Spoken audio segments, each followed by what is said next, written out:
আমার নাম মোহাম্মদ পারভেজ। আমার বাসা কুমিল্লা তিতাস থানায়। আমি গত 5ই আগস্ট বৈষ্ণবের ছাত্র আন্দোলনে অংশগ্রহণ করি। এখানে পুলিশের গুলিতে আমি ছড়াগুলিতে আমার আহত হই। আমার 5ই আগস্ট যে 7 দিনের দিন 12:30 বাজে পুলিশ আমাদেরকে ছড়াগুলিতে আহত হই। ওইখানে তখন আহত হওয়ার পর আমাকে চিকিৎসা দেওয়ার জন্য জাতীয় আমাদের এলাকার স্বাস্থ্য কমপ্লেক্সে নেওয়া হয়। এখানে নেওয়ার পর এখানে বলতেছে ওনারা যে এটার কোনো চিকিৎসা নেই, এটা জরুরি মুহূর্তে ঢাকা রেফার করা হচ্ছে। আমার গুলিতে চোখে লাগে, বাম চোখ আমি একদম কিছু দেখতে পাই না। ডান চোখের এই জায়গায় লাগে, মাথায় লাগে, মাথাতে জি পুরো ফেসে লাগে, শরীরে লাগে। জি না, আমি বাম চোখে দেখতে পাচ্ছি না। জি বাম চোখে আমি কিছুই দেখতে পাই না। জি না, জি না, আমি কিচ্ছু দেখতে পাচ্ছি না এই চোখে, শুধু অন্ধকার অন্ধকার।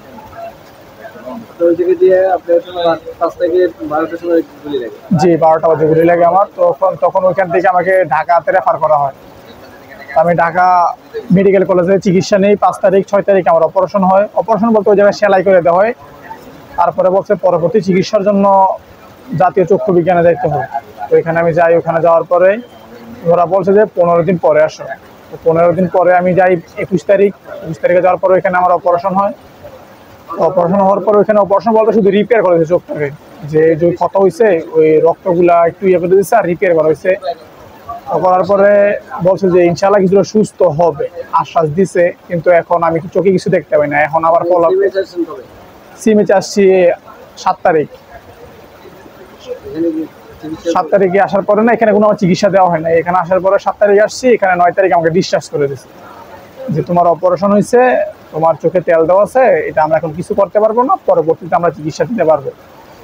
তো এই জায়গায় আমি এই জায়গায় 9 তারিখে আমার ডিসচার্জ হয়। তো লেফটেন্যান্ট কর্নেল বিনল স্যার আমাকে বলছে যে পরবর্তী চিকিৎসার জন্য এখানে চিকিৎসা দেওয়া হবে।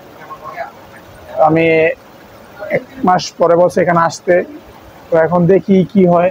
এখন এই চোখে আপনি দেখতে পাচ্ছেন না? জি না। এখন এই যে এখান থেকে কিছু চিকিৎসা দেয় না, তারা বলে না যে চোখে দেখতে পারবেন কিনা? না, ডাক্তার এরকম আশ্বাস দেয় না। বলে যে আল্লাহ ভরসা, নামাজ পড়ো, দোয়া করো আল্লাহর কাছে, যদি আল্লাহ সহায় হয় তাহলে দেখতে পারবা। যে আমরা কিছুটা আশা দেই না যে তোমরা দেখতে পারবা। মানে চোখের যে অপটিক্যাল নার্ভ আছে ওই নার্ভে গুলি লাগে। ওই গুলি লাগার পর ওই অপটিক্যাল নার্ভে বেশি ক্ষয়ক্ষতি হয়। জি ওইখানে টাকা পয়সা ব্যয় হয়েছে। ওই টাইমে ওইখানে টাকা পয়সা ব্যয় হয়েছে। ওখানে আমার কোনো রিসিপ্ট দেওয়া হয় নাই। ঢাকা কলেজ মেডিকেলে অপারেশন হয়েছে, ওখানে টাকা নিচ্ছে আমার থেকে। মানে আমি তো অপারেশন উঠিতে ছিলাম, আমাকে হসপিটাল আমার বন্ধুরা, আমার ফ্যামিলি তো জানেন আমি যে আহত হয়েছি। তারপরে ফোন দিয়ে জানানো হয়েছে যে বন্ধু পারভেজ গুলি খেয়েছে, পরে আমরা হসপিটাল আছি। তো ওইখান থেকে 6 তারিখ অপারেশন হয়েছে। ওই জায়গায় সেলাই করা হয়েছে শুধু। সেলাই করার পরে ওইখান থেকে আমি কিছু টাকা নিছে। ওরা বলতে পারে না কত টাকা নিছে, ওদের থেকে টাকা নিছে। ওরা বলেনি আমার কাছে, শেয়ার করে না যে এত টাকা নিছে। এখানে তখন আমি স্বাস্থ্য কমপ্লেক্স থেকে আমাকে অ্যাম্বুলেন্স দেওয়া হয় না। আমি বাইকে করে আমাদের গরিপুর আসি। গরিপুর আসার পরে এখানে স্বাস্থ্য কমপ্লেক্সে অ্যাম্বুলেন্স পাইনি। ওইখানে অ্যাম্বুলেন্স ছিল। ওনাদেরকে বলতেছি যথেষ্ট তোমরা টাকা দেবো, আমাদেরকে নিয়ে যান। ওরা অ্যাম্বুলেন্স আনে নাই। তারপরে একটা প্রাইভেট কার নিচ্ছি আমরা। প্রাইভেট কার 10,000 টাকা লাগছে। উনি এসে নামাই দিয়ে গেছে, ওনাকে ভাড়াও দিতে পারিনি। তারপরে উনি চলে গেছে যে ভাই আপনারা পরবর্তীতে টাকাটা বিকাশে বা পেমেন্ট করে দিন। পরে টাকাটা পেমেন্ট করে দিচ্ছি। আমরা হসপিটাল এসে আমরা 1 টাকা নিয়ে আসতে পারিনি। এখন আপনার যে সিএমএইচ আসছে, সিএমএইচ থেকে আপনার রিলিজ দিয়ে দিয়েছে। আবার কত মাস পর আসতে বলছে? 2 মাস পরে। 2 মাস পর আসলে কি আপনাকে অপারেশন করবে? জি তখন 2 মাস পরে আসলে চোখটা দেখবে। যদি চোখের কন্ডিশন যদি ভালো দেখে তাহলে বলছে যে অপারেশন করবে না, কিন্তু বলছে যে চোখের লেজার করা হবে। লেফটেন্যান্ট কর্নেল বিনল স্যার উনি বলছে যে চোখের তোমার লেজার করানো হবে, তুমি 2 মাস পরে আসো, 6 সপ্তাহ পরে বলছে।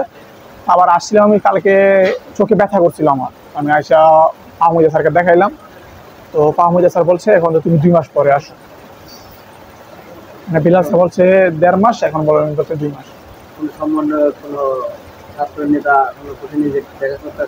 জি না, ছাত্ররা তখন দেখা করতে আসে না আমার সাথে। এই জায়গায় সার্জিদ আলম ভাইয়ের সাথে দেখা হয়েছিল। তখন আমি ডিসচার্জ ছিলাম, তখন আমি চলে যেতেছিলাম। তো এই জায়গায় দেখা হয়েছে সার্জিদ আলম ভাইয়ের সাথে। এখন চাওয়া পাওয়া ভাই হচ্ছে যে আমরা উন্নত চিকিৎসা তাই যেন আমাদের চোখটা যেন আমরা বলতে না পারি যে আমরা চিকিৎসার জন্য আমরা দৃষ্টিশক্তি হারাই ফেলছি। আমাদের যতটুকু প্রয়োজন আমাদের চিকিৎসা দেওয়া হোক, আমরা সরকারের কাছে এটাই চাই। স্বাধীন আজকে আপনাদের অবদান বলার মতো নয়। এখন আপনারা সঠিক চিকিৎসা পাচ্ছেন না বা আপনাদের বিদেশি চিকিৎসা দরকার, এই বিষয়ে আপনার কোনো মত আছে কিনা, মানে ক্ষোভ আছে কিনা? জি, খুব মতামত আছে যে ভাই আমাদের যদি দেশে চিকিৎসা না হয়, দেশে না পারলে আমাদেরকে বাইরে নেওয়া হোক। আমরা চাই, আমরা শুধু আমাকে না, আমাদের সকল সহযোদ্ধা ভাইদেরকে। আমার থেকেও খারাপ রোগী আছে, তারা দুই চোখে দেখেন। তো চোখটা হচ্ছে একটা মূল্যবান সম্পদ ভাই। আমরা চোখে এখন আমাদের অনেক চলাফেরাতে অনেক অসুবিধা হইতেছে। দুই চোখ দিয়ে দেখতাম আগে, এখন এক চোখ দিয়ে দেখতেছি। আলহামদুলিল্লাহ ভাই, আল্লাহ একটা চোখ সুস্থ রাখছেন। আমার ফ্যামিলিতে হচ্ছে আমি বড়, আমার ছোট ভাই আছে, ছোট একজন বোন আছে, আব্বা আর আম্মু। এখন আপনার এই আছে কিনা, মানে চাওয়া পাওয়া আছে কিনা সরকারের কাছে?